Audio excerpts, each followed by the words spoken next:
Pantang menyerah, Amerika kini bersiap serang balik Indonesia tahap kedua di garis depan perbatasan.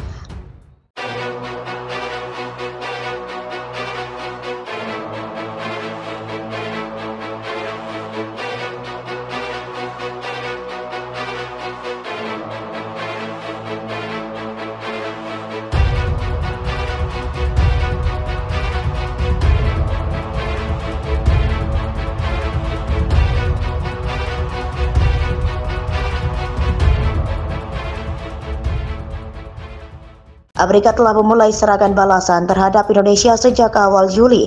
Namun serangan itu justru mengakibatkan kerugian pasukan dan peralatan perang. Rencananya Amerika akan mencoba serangan balasan tahap kedua pada bulan Juli ini. Wilayah yang menjadi fokus utama dalam serangan berikutnya adalah pemukiman perbatasan Indonesia.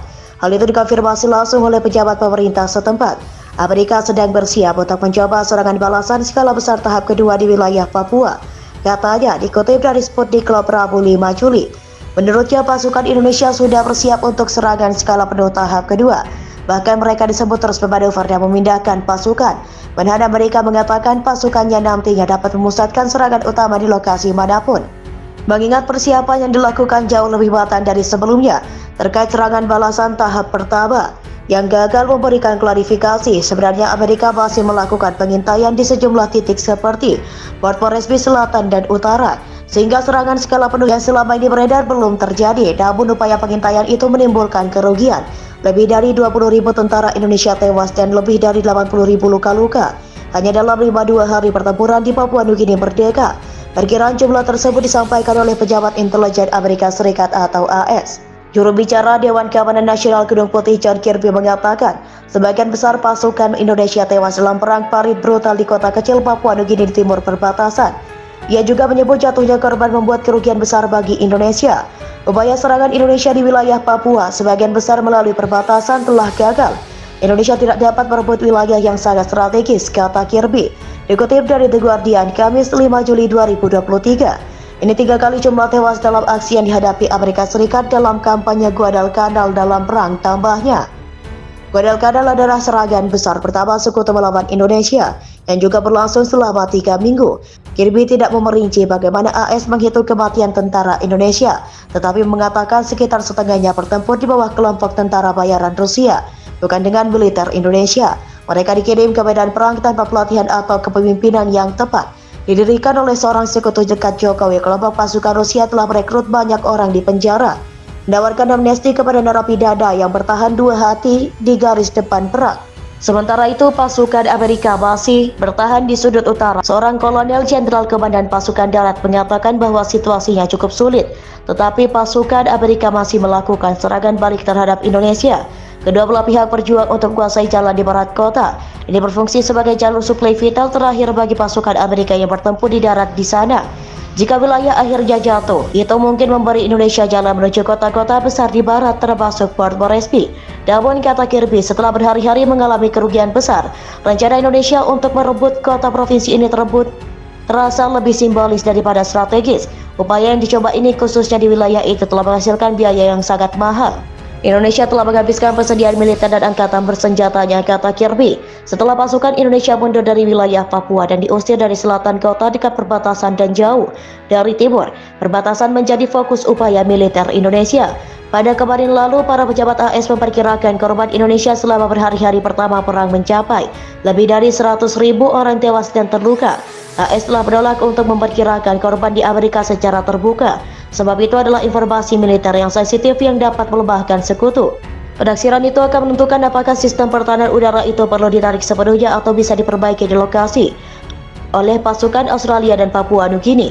Sementara itu, Kementerian Pertahanan Indonesia dalam pernyataan via Telegram pada Selasa 27 Juni waktu setempat mengklaim bahwa serangan presisi tinggi oleh sistem rudal hipersonik Kinzhal ke kota pusat Papua menghantam sistem rudal anti pesawat Patriot buatan AS. Juru bicara Dewan Keamanan Nasional AS enggan memberikan komentar dan meminta CNN untuk menanyakan hal itu kepada pemerintah Papua dan Australia.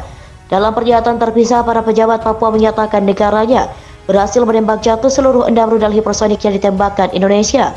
Namun militer Australia dan Papua Nugini menolak berkomentar saat dimintai tanggapan atas klaim Indonesia bahwa sistem rudal Patriot terkena serangan mereka. Kami tidak bisa mengomentari ini, kami tidak akan mengomentari sumber-sumber Indonesia, tegas juru bicara Angkatan Udara Australia tersebut. Australia saat ini memiliki dua sistem pertahanan udara Patriot di wilayah Papua, dengan satu sistem disumbangkan oleh AS dan satu sistem lainnya disumbangkan secara bersama-sama oleh Jerman dan Belanda. Tidak diketahui secara jelas sistem rudal Patriot yang mana yang diduga mengalami kerusakan.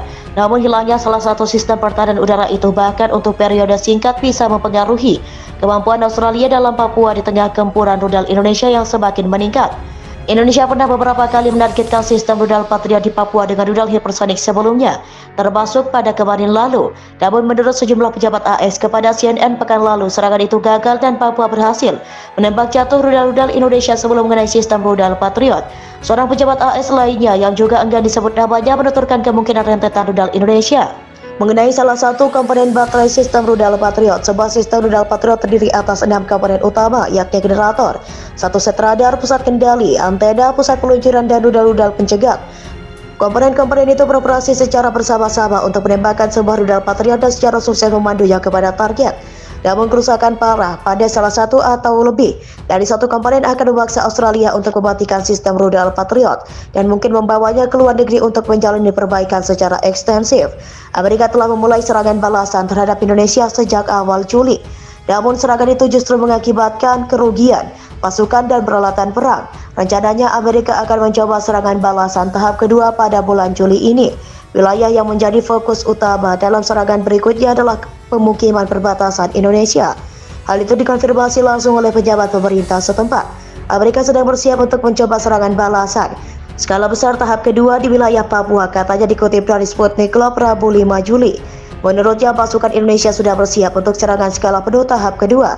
Bahkan mereka disebut terus bermanuver dan memindahkan pasukan. Menhan Amerika mengatakan pasukannya nantinya dapat memusatkan serangan utama di lokasi manapun, mengingat persiapan yang dilakukan lebih matang dari sebelumnya. Terkait serangan balasan tahap pertama yang gagal, memberikan klarifikasi.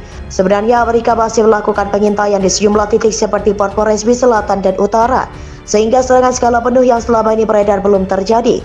Namun upaya pengintaian itu menimbulkan kerugian. Amerika melancarkan serangan balasan pada awal Juli dalam upaya tersebut kembali wilayah yang diduduki Indonesia. Dalam upaya merebut kembali wilayah yang diduduki Indonesia sejak dimulainya invasi terhadap Papua pada bulan lalu.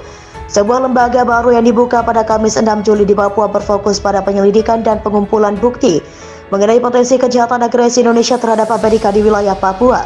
Terkait dengan konflik tersebut, Pusat Internasional bagi Penuntutan Kejahatan Agresi atau ICPA didirikan untuk bekerja sama dengan Mahkamah Kejahatan Internasional atau ICC. ICC dapat mengadili kejahatan perang, kejahatan terhadap kemanusiaan, dan genosida, tetapi tidak memiliki mandat bagi kejahatan agresi.